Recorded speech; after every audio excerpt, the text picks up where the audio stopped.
कोल्हापूर पासून जर्मनी पर्यंतचा तुझा जो खडतर प्रवास झाला त्या फेस्टिवल मध्ये एवढी लाखो लिटर बिअर पिली जाते. साऊंड बिऊन नाच्या बिच्या काय असतात का नाही तिथे यात्रा बित्रा शर्ती कुस्ती असलं काय पण आज आपल्याच देशात आपल्या मुली सेफ नाही.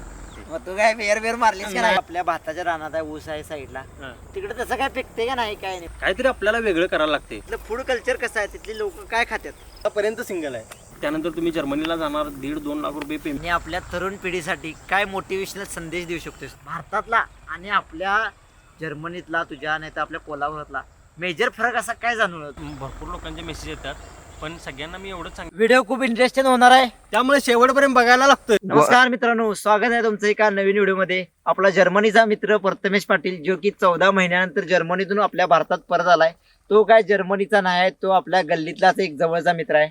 नमस्कार मित्रांनो, तर खेडेगावातून जर्मनीचा प्रवास आपण आज जाणून घेऊया त्यांच्याकडून. पन्हाळ्याच्या पायथ्याशी वसलेलं आपलं गाव. पण माझं शिक्षण सगळं कोल्हापुरातच झालं. कोल्हापुरात मी डी वाय पाटील कॉलेजला BSc नर्सिंग केलं आणि त्यानंतर मी जॉबला पुण्यात गेलो आणि पुण्यात जॉब करता करता मी यायचं जॉब करून आणि माझ्या विचार सारखा डोक्यात यायचा की 20-25 हजाराच्या जॉबमध्ये आपली काही लाईफ सेट होणार नाही, काहीतरी आपल्याला वेगळं करायला लागते. आणि मग पण हे फक्त मी विचारच करायचो, कृतीत काय अजून आणलं नव्हतं.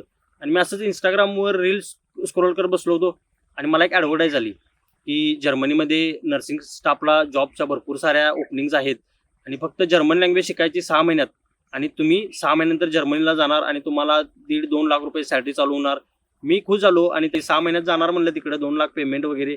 मग मी माझ्या मित्रांना सांगितलं, तर त्यातला माझा एकच मित्र तयार झाला. बाकीची सगळी म्हटलीत कुठं एवढी लँग्वेज शिकायची, परदेशी लँग्वेज अवघड असणार, त्यामुळे नको म्हटलीत.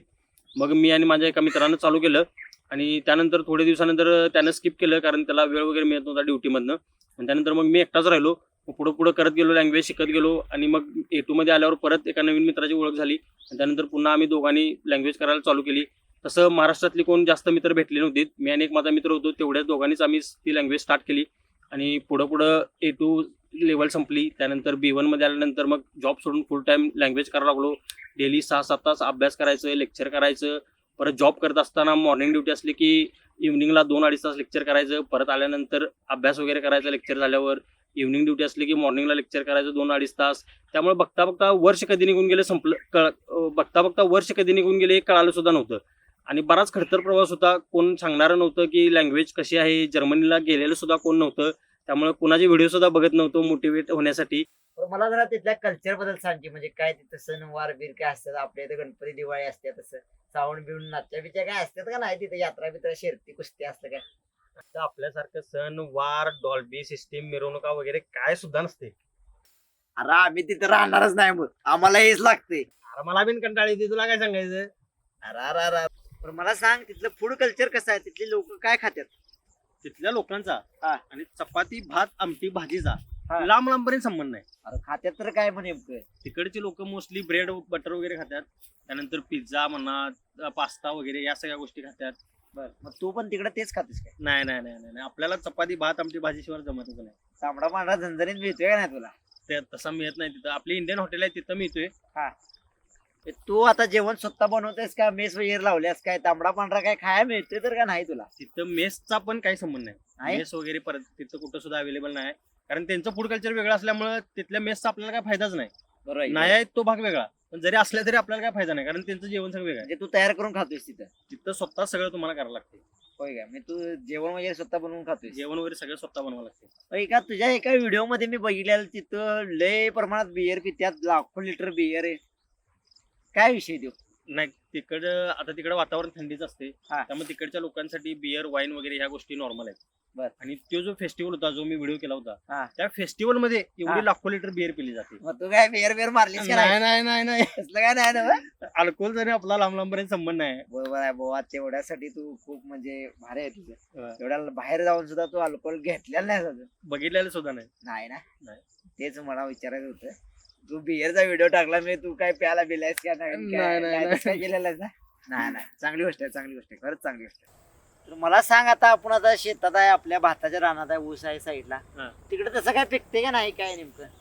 जसं मी म्हटलं की शेतीचं प्रमाण तिकडे कमी आहे. मोस्टली तिकडे लोक गहू वगैरे करतात आणि बार्ली म्हणून एक पीक हा. आहे जे बिअर साठी वापरलं जातं. जायला मग ते बिअरच पिझ्झा वाटतं तिकडे. नाही ते पीक घेतात तिकडे बिअर हे फेमस वगैरे असल्यामुळे ते वापरलं जातं त्यामुळे त्याचं पीक बिअर घेतात. तयार करण्यासाठी काय तर लागत असतं. हा तसं काहीतरी ते पीक आहे. तर माझा आणि त्याचा संबंध नसल्यामुळे मी लय काय मला माहिती माहितच घेतलेलं नाही हो, नाही. तसलं काय तुम्ही करतच नाही सा. हा आणि त्यानंतर मग फळ वगैरे मोस्टली तिकडे करतात. सफरचंद म्हणा द्राक्ष वगैरे पिकवतात. अच्छा हम्म. चालते चांगला आहे. मग ऊस बीस काय नाही, ऊस मक्का बिक्का काय नाही म्हणा असं. तुला ऊस खायला मिळालेलाच नाही मग. नाही ऊस इथं आल्यावर बघितला. अरे, अरे. साखर वगैरे सगळी इम्पोर्ट होते तिकडे काय असतं? हो साखर वगैरे सगळे इम्पोर्ट होतं. म्हणजे आपल्या इकडून ट्रान्सफर वगैरे होते. आपल्या इकडून होत असेल किंवा दुसऱ्या देशातून वगैरे होत असेल. म्हणजे गहू हा तिथला मेन हेच आहे. गहू हे तिथलं मेन पीक आहे. बरोबर. मग आता जर्मनीला गेलायस, इंस्टावर एवढा फेमस आहे तर पोरींचा मेसेज ढीग येत असतील तुला मला वाटते. नाही मेसेज वगैरे येतात. तरी पण एक 4-5 गर्लफ्रेंड हात घेणार खरं सांग. नाही एवढ्या कुठला आतापर्यंत सिंगल आहे. आतापर्यंत होतो तुला माहितच आहे. अखंड सिंगल समाज. आतापर्यंत सिंगल आहे. आया एवढं भावात तू कंट्रोल केलंय. कंट्रोल म्हणजे सिंगल राहणं मी सोपं नाही रे हा? थोडक्यात. सिंगल राहणं मी सोपं नाही. होय कारण आपल्याला वेळच नाही रे तिकडे बघायला. बरोबर आहे की. म्हणजे तू स्वतः असं ठरवलेस की मला नाही या गोष्टीमध्ये मला इंटरेस्ट नाही थोडक्यात. इन्व्हॉल्व्ह होण्यासाठी वेळच नाही. मग आता सेटल झालाय जेवढा जर्मनीत जॉब आहे वगैरे सगळ्या गोष्टी झाल्यात. मग मॅरेजचा काय प्लॅन आहे तुझ्या पुढच्या? ते पण अजून मी काय विचार केला नाही. काहीच नाही विचार. काहीच नाही केलं. खरंच मानलं पाहिजे भाऊ. Proud of you. आता मला सांग, तू तर परदेशात गेलास, तुझ्या फॅमिलीला घेऊन जाणार आहेस का नाही? नाही माझ्या फॅमिलीला माझं स्वप्न तर पूर्ण झालेच. हा. पण माझ्या फॅमिलीला सुद्धा परदेशात घेऊन जाण्याचं माझं स्वप्न आहे आणि मी नक्कीच त्यांना एकदा परदेशात घेऊन जाणार. स्वच्छतेच्या बाबतीत काय सांगतील तिथल्या? स्वच्छता कशी आहे काय? तिकडं स्वच्छता ही खूप चांगली आहे कारण ती लोक स्वतः आपला देश स्वच्छ ठेवण्यासाठी प्रयत्न करत असतात. लोक तुला कुठं सुद्धा रस्त्यावर थुंकताना दिसणार नाहीत किंवा रस्त्यावर असा कचरा टाकताना दिसणार नाहीत. प्रत्येकजण कचरा हा कचरा कुंडीतच नेऊन टाकतो. त्यामुळे तिथली लोक स्वतः या गोष्टीसाठी जबाबदार आहेत. म्हणजे आपला देश आहे तर सगळी मानून स्वतः स्वच्छता ठेवते थोडक्यात. स्वतः तिथले लोक देश आपला स्वच्छ ठेवण्यासाठी प्रयत्न करतात. मला सांग, तुला बरेचसेच मेसेज येत असतील की जर्मनीत आम्हाला जॉब आहे का, हे आहे का, नाहीतर तुझ्या फील्ड मधले पण रिप्लाय येत असतील, त्यांना तू रिप्लाय देतोस काय, सांगू शकतोस काय?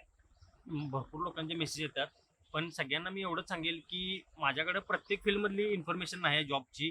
माझ्याकडे मी नर्स असल्यामुळे सध्या माझ्याकडे नर्सिंग जॉब रिलेटेड इन्फॉर्मेशन आहे आणि जेवढे हेल्थ केअरमध्ये आहेत, हेल्थ केअरमध्ये जर तुम्ही असाल तर तुम्हाला जर्मन लँग्वेज ही कंपल्सरी आहे हे मी सांगू शकतोय.